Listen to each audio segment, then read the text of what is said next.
One day, Percy arrived at the quarry to collect some stone for his trucks. Snow and frost lay everywhere. There was not a sound to be heard. Percy ventured further. He found Mavis, the new diesel engine, resting in the shelter of some rocks. "Cheer up, Mavis," he whistled. Mavis was still remembering the trouble she'd had with trucks. "Manager says I don't listen to advice. He says I've no business jauntering down Toby's line. Toby's a fusspot. Toby has forgotten more about trucks than you will ever know," replied Percy. "You must put the trucks where he wants them. Then you'll be a really useful engine. Now, if you'll excuse me, I have to take these stones to the harbour." Mavis liked Percy, but she still wouldn't listen to his advice. Why shouldn't I go on Toby's line? The siding arrangements were awkward. To put the trucks where Toby wanted them, Mavis had to make several journeys.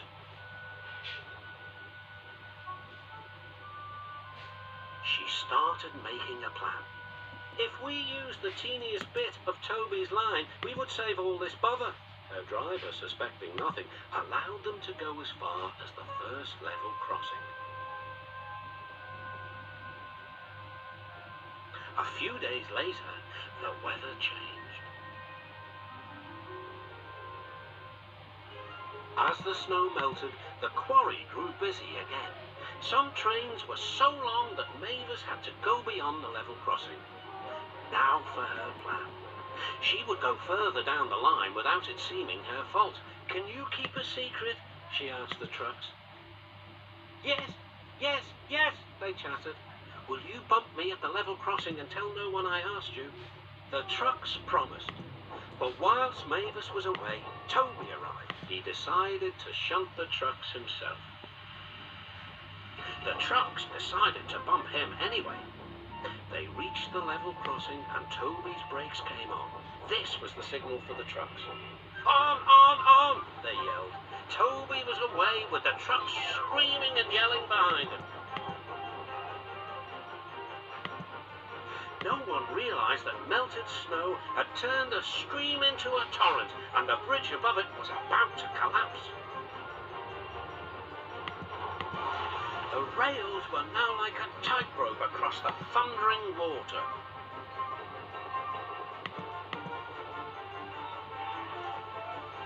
Stop! Stop! Cried Toby. His driver fought for control. They came nearer and nearer to the bridge. The driver braked hard. Toby stopped, still on the rails, but with his wheels treading the tightrope over the abyss.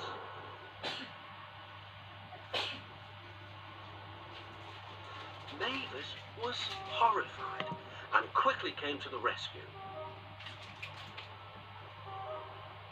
Workmen anchored Toby with chains whilst she pulled the trucks away.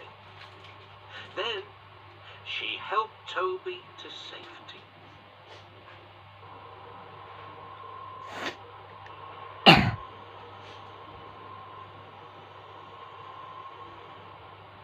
"I'm sorry about the trucks," said Mavis. "I can't think how you managed to stop them in time." "Oh, well," said Toby, "my driver told me about circus people who walk tightropes, but I just didn't fancy doing it myself." Later, the Fat Controller arrived. "A very smart piece of work," he said. "Mavis, you did well too, I hear." It was my fault about those trucks, sir," she faltered. "But if I could..." "Could what?" "Come down the line sometimes, sir. Toby says he'll show me what to do." "Certainly," replied the Fat Controller, "if your manager agrees." And so it was arranged. Now Mavis is as happy as can be, and the Fat Controller thinks she's really useful indeed.